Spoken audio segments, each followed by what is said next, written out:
বন্ধুরা, welcome back to my channel পড়ি সহজে। তো চলে এসেছি তোমাদের জন্য নতুন একটি ভিডিও নিয়ে। আজকের ভিডিওটি আমাদের এইচএসসি বন্ধুদের জন্য, পাশাপাশি অনার্স সেকেন্ড ইয়ারে বাংলা বিভাগের স্টুডেন্টরাও ভিডিওটা দেখতে পারো, তোমাদের জন্য উপকারে আসবে। আজকে তোমাদের জন্য নিয়ে এসেছি বিভীষণের জন্য মেঘনাদ কবিতাটি। এই কবিতাটি অনেকেই পড়ে বুঝতে পারো না, কবিতার শব্দগুলো অনেক বেশি কঠিন মনে হয়। আর তোমাদের পাঠ্যাংশে ষষ্ঠ সর্গ আলোচনা করা হয়েছে, অর্থাৎ মেঘনাদ বধ কাব্য, যেটা অনার্স দ্বিতীয় বর্ষে বাংলা বিভাগের শিক্ষার্থীদের রয়েছে পুরো কাব্যটা, সেই কাব্যটার ষষ্ঠ সর্গ তোমাদের পাঠ্যাংশে আলোচনা করা হয়েছে। যে কবিতাটি লিখেছেন মাইকেল মধুসূদন দত্ত, আর তোমাদের কবিতাটির নাম হচ্ছে বিভীষণের প্রতি মেঘনাদ। আজকে আমার ভিডিওতে আমি তোমাদেরকে প্রথম 10 লাইন সুন্দর করে অর্থ সহকারে বুঝিয়ে দিব, পরের পার্টে আবার পরের অংশ থাকবে। তো ভিডিওটি মনোযোগ সহকারে দেখো।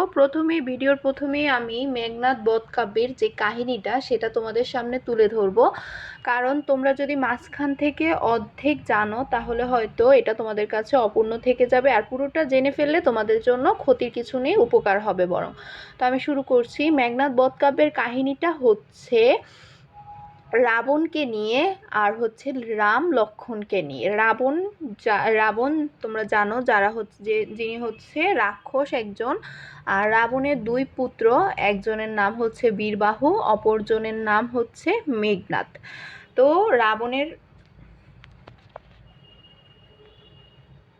তো যেটা বলছিলাম, রাবণের দুই পুত্র, একজনের নাম হচ্ছে মেঘনাদ, আরেকজনের নাম হচ্ছে বীরবাহু।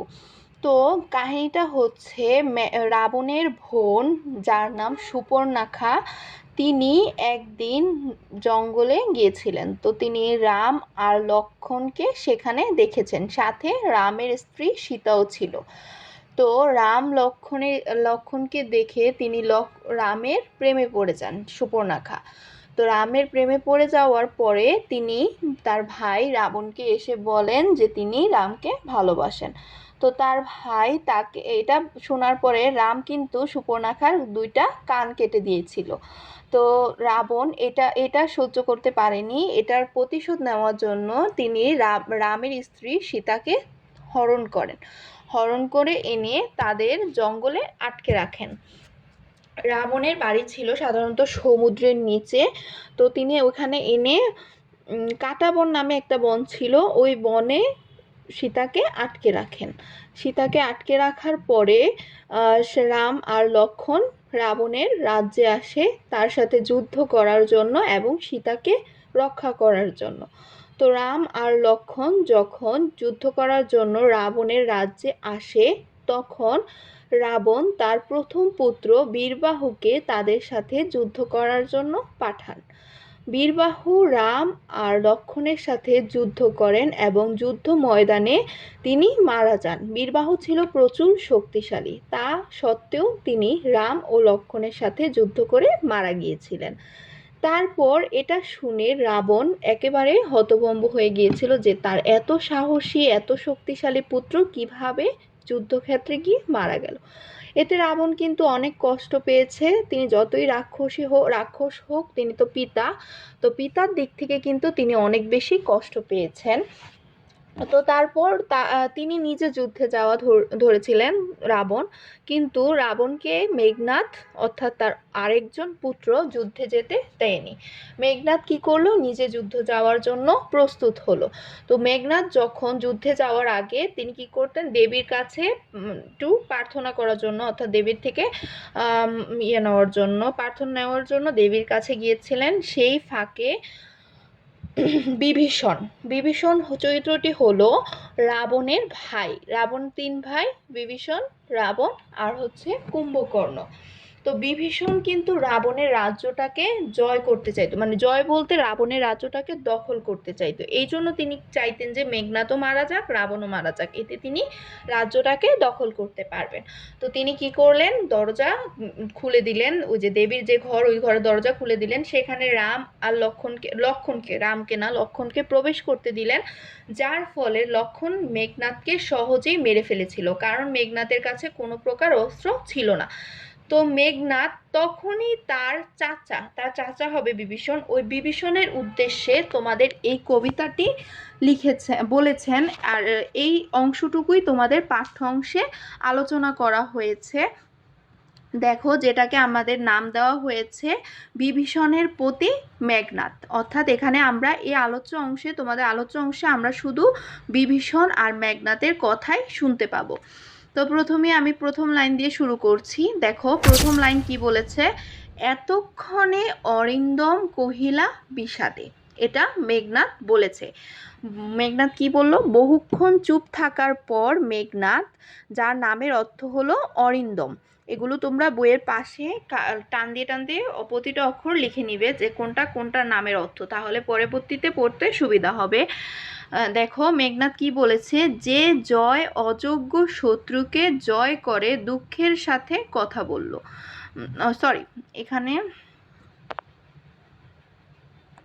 এখানে এটা বলতে বোঝানো হয়েছে। আবারও আমি পড়ছি। প্রথম লাইন কি বলেছে দেখো, প্রথম লাইন বলেছে এতক্ষণে অরিন্দম কহিলা বিষাদে। অর্থাৎ এটা দ্বারা বোঝানো হয়েছে বহুক্ষণ মানে অনেকক্ষণ চুপ থাকার পর মেঘনাদ বলছে যে দুঃখের সাথে কথা বলা শুরু করলো, দুঃখের সাথে। আর এখানে মেঘনাদ অর্থটা আমি লিখে দিয়েছি দেখো, যার নামের অর্থ হচ্ছে অরিন্দম। অরিন্দম মানে হচ্ছে যে জয় অযোগ্য শত্রুকে জয় করে, যে জয় অযোগ্য শত্রুকে কি করে জয় করে, ওইটাই হচ্ছে অরিন্দ্রম। তারপর দ্বিতীয় লাইনে কি বলেছে দেখো, জানিনু কেমনে আসি লক্ষণ পশিল রক্ষপুরে। অর্থাৎ আমি জানি না লক্ষণ কিভাবে রাক্ষসদের রাজধানী লঙ্কায় প্রবেশ করলো। এটা মেঘনাদ বলছে যে মেঘনাদ জানে না লক্ষণ কিভাবে রাক্ষসদের রাজধানী লঙ্কায় প্রবেশ করলো। রাবণের যে রাজ্য, সে রাজ্যের নাম ছিল লঙ্কা। তারপর দেখো তৃতীয় লাইন, হায় তা তো উচিত কি তব এই কাজ। হায় কাকা, তা তো মানে হচ্ছে কাকা, কাকা তোমার এই কাজ কি একেবারে ঠিক হয়েছে। মেঘনাদ তার কাকাকে এই কথা বলেছে। নিকষা সতী তোমার জননী, অর্থাৎ এটা দ্বারা বোঝানো হয়েছে তোমার মা ছিলেন একেবারে পবিত্র ও সতী। এখানে বিভীষণ আর রাবণের মার কথা বলা হয়েছে, যে বিভীষণের মা অর্থাৎ মেঘনাদের যে দাদু বলা যায়, দাদু, তিনি ছিলেন একেবারে পবিত্র ও সতী। এখানে নিকষা বলতে খাঁটি বা নিখুঁতকে বোঝানো হয়েছে। সহোদর রক্ষশ্রেষ্ঠ সুশীল শম্ভুনিভ কুম্ভকর্ণ। সহোদর রক্ষশ্রেষ্ঠ অর্থাৎ তোমার ভাই ছিলেন শ্রেষ্ঠ রাক্ষস। শূলি শম্ভুনিভ কুম্ভকর্ণ অর্থাৎ যেন মহাদেবের শূল এর মতো ভয়ঙ্কর কুম্ভকর্ণ। কুম্ভকর্ণের কথা বলছে, তাদের আরেক ভাইয়ের নাম আমরা জানি যে কুম্ভকর্ণ। মানে তার এক ভাই ছিল রক্ষশ্রেষ্ঠ, যা রাবণকে বোঝানো হয়েছে, তার ভাই ছিলেন শ্রেষ্ঠ রাক্ষস, তিনি হচ্ছেন রাবণ। আর শূলি শম্ভুনিভ কুম্ভকর্ণ বলতে ভয়ঙ্কর কুম্ভকর্ণকে বোঝানো হয়েছে। কুম্ভকর্ণ তাদের আরেক ভাই, যাকে বোঝানো হয়েছে ভাতৃপুত্র বাসব বিজয়ী। তোমার ভাই রাবণের পুত্র আমি নিজে, মানে মেঘনাদ নিজে বলছে যে আমি বীর, যে দেবরাজ ইন্দ্রকেও জয় করেছিল। মেঘনাদ কিন্তু দেবরাজ ইন্দ্রকেও জয় করেছিল, মানে যুদ্ধে হারিয়েছিল।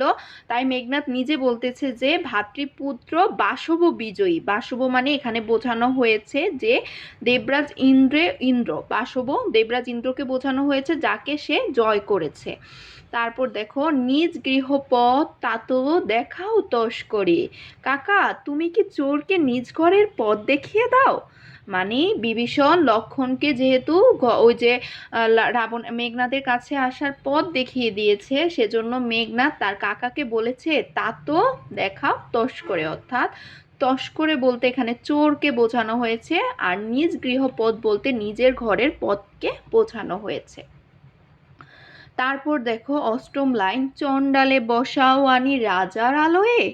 তুমি কি রাজবাড়িতে এক চণ্ডালকে অর্থাৎ অত্যন্ত নিচু জাতকে এনে বসাতে চাও। এটা বলছে মেঘনাদ বিভীষণকে বলছে। কিন্তু নাহি গঞ্জিত মা গুরুজন তুমি পিতৃতুল্য।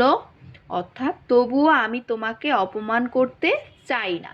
এই যে কিন্তু নাহি গঞ্জিত মা, গঞ্জি হচ্ছে অপমান, তবুও আমি তোমাকে অপমান করতে চাই না। মেঘনাদ বিভীষণকে বলছে তুমি আমার কাকা, গুরুজন, বাবার মতো সম্মানীয়। পিতৃতুল্য মানে হচ্ছে বাবার মতো। তারপর দেখো 10ম লাইন, ছাড় দাঁড়ো যাব অস্ত্রাগারে, অর্থাৎ দরজা খুলে দাও আমি অস্ত্রাগারে যাব। যেহেতু বিভীষণ লক্ষণকে তার মেঘনাদের ঘরের পথটা দেখিয়ে দিয়েছে, ওইখানে এসে লক্ষণ মেঘনাদকে এখন হামলা করবে, কিন্তু মেঘনাদের কাছে ওই সময় কোনো অস্ত্র ছিল না যে লক্ষণের সাথে সে যুদ্ধ করবে। তাই মেঘনাদ তাকে বলছে যে আমি যুদ্ধে যেতে প্রস্তুত, আমি আপনার সাথে যুদ্ধ করতে প্রস্তুত, কিন্তু আগে আমাকে যেতে দাও, আমি আমার অস্ত্র নিয়ে তারপর হাজির হব। এই হচ্ছে তোমাদের প্রথম 10 লাইনের ব্যাখ্যা। পরবর্তী ভিডিওতে তোমাদেরকে পরবর্তী লাইনগুলো বুঝিয়ে দেওয়া হবে। ভিডিওটি ভালো লাগলে অবশ্যই চ্যানেলটি সাবস্ক্রাইব করে লাইক শেয়ার করে রেখো, তোমাদের বন্ধুদের সাথে শেয়ার করে দিও। Thanks for watching my video. আসসালামু আলাইকুম।